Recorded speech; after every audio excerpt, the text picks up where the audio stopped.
Quran Surat Al-Baqarah ayat 231 bagian keempat. Talak dalam hukum Kristen. Sekarang terima pula pendapat kami tentang kemalangan orang Kristen. Atau Markus 10:29.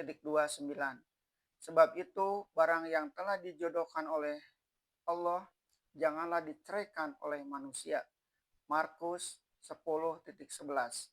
Maka kata Yesus kepada mereka itu, barang siapa yang menceraikan bininya lalu berbinikan orang lain, ialah berbuat zina terhadap bininya yang dahulu itu. 12. Dan jika seorang perempuan menceraikan lakinya lalu berlakikan orang lain, ia pun berbuat zina. Sesudah nikah tidak boleh cerai-cerai lagi, tak boleh talak. Buruk dan baik mesti tanggungkan, suatu ajaran yang amat ideal, tetapi payah menjalankan sebab manusia itu memang manusia. Akan kita kemukakan pula lah praktik sehari-hari kehidupan Kristen dalam menjalankan sabda Yesus itu. Ini adalah sabda Yesus, bukan kitab fikih Kristen.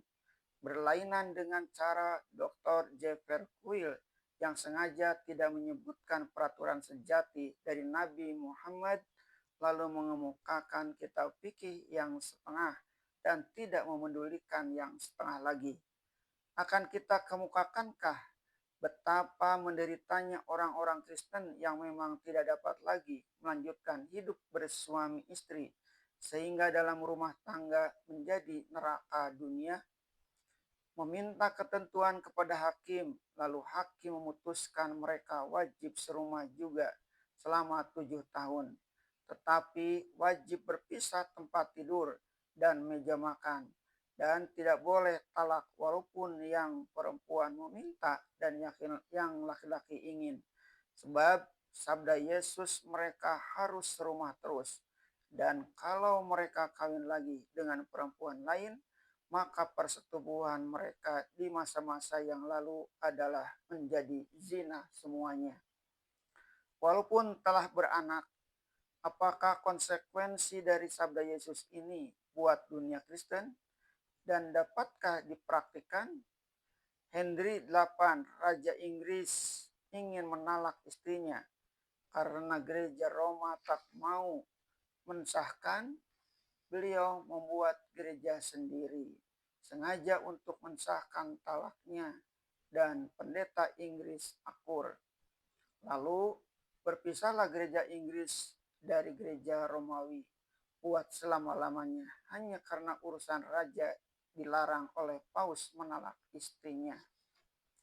Akan saya kemukakan lagi banjir perceraian yang terdapat di Amerika, yang termasuk praktik umum sehari-hari. Karena di Amerika umum penduduknya Protestan. Ajaran tidak boleh bercerai ini adalah luka yang lebih terenganga dalam masyarakat dunia Kristen modern yang payah, sedangkan apologetik Kristen menutup-nutupinya. Apologetik kita terhadap agama, baik Profesor Dr. Jeffer Quill dengan teman-temannya seagamanya maupun saya sendiri, Profesor Dr. Haji Abdul Malik Abdul Karim Amrullah dengan teman-teman saya seagama, sudah tidak mungkin lagi memakai cara-cara begini dalam mempertahankan kebenaran agama masing-masing. Sekarang tanah air kita Indonesia memerlukan kerjasama yang baik di antara pemeluk agama-agama, bukan mencari kelemahan orang lain dan menonjolkan awak punya dengan mendustakan ilmu pengetahuan. Untuk mencari baris sejati dari agama kita sama-sama tidak senang melihat praktek umum, namun adalah sangat tidak wajar kalau praktek umum orang melanggar agama kita jadikan alasan untuk mencela agama orang lain. Cita-cita Nabi Muhammad SAW dan cita-cita Nabi Isa Al-Masih alaihissalam adalah satu sarinya dan satu tujuannya, yaitu berdirinya rumah tangga bahagia, suami istri yang hidup damai, anak-anak yang patuh setia. Di sana berdengung suara ilahi dan jangan bercerai. Datang Nabi Isa membayangkan ideal yang tinggi. Datang pula Nabi Muhammad menunjukkan kenyataan yang harus dihadapi. Dan kita orang Islam mencintai keduanya. Dan kita orang Islam pun membenci talak. Sebab Nabi Muhammad mengatakan pekerjaan halal yang paling dibenci Allah ialah talak. Dan kita orang Islam modern selalu mengingatkan kepada umat kita yang telah salah dalam praktik umum betapa pesan Nabi Muhammad SAW terhadap wanita. Khutbah beliau ketika naik haji yang penghabisan atau haji wada berisi salah satu pesan buat semua laki-laki dalam menghadapi wanita. Istausu bin nisa'i khairun akhadtumuhunna bi amanatillahi wastahlaltum furujahunna bi kalimatillahi.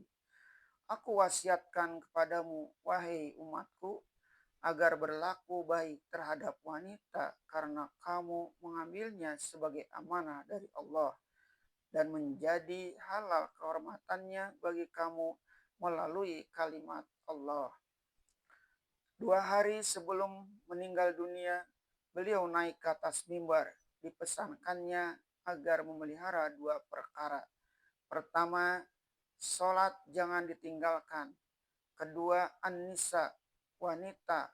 Wanita peliharalah baik-baik wanitamu. Kalau Profesor Dr. J. Perquil menonjolkan kesalahan dalam praktek umum, bukanlah praktek umum itu yang pantas dijadikan alasan buat menyalahkan agama kami. Karena kalau apologetik kita sudah memakai cara begitu, kami pun sanggup pula berbuat demikian. Cuma kami tidak mau begitu sebab agama Islam melarang cara-cara demikian. Di dalam merenungkan ujung ayat ini, sebab kita orang Islam langsung kepada Al-Quran, bukan hanya menerima saja fikih ulama, apatah lagi kalau berjauhan dari Al-Quran, kita telah mendapat pokok ajaran yang teguh dari Islam, yaitu maksud menegakkan rumah tangga suami istri, ialah untuk menegakkan takwa kepada Allah. Orang takwa niscaya mengerti bahwa Allah selalu mengetahui siapa orang yang bertanggung jawab serta jujur kepada istrinya, teman hidupnya, belahan dirinya.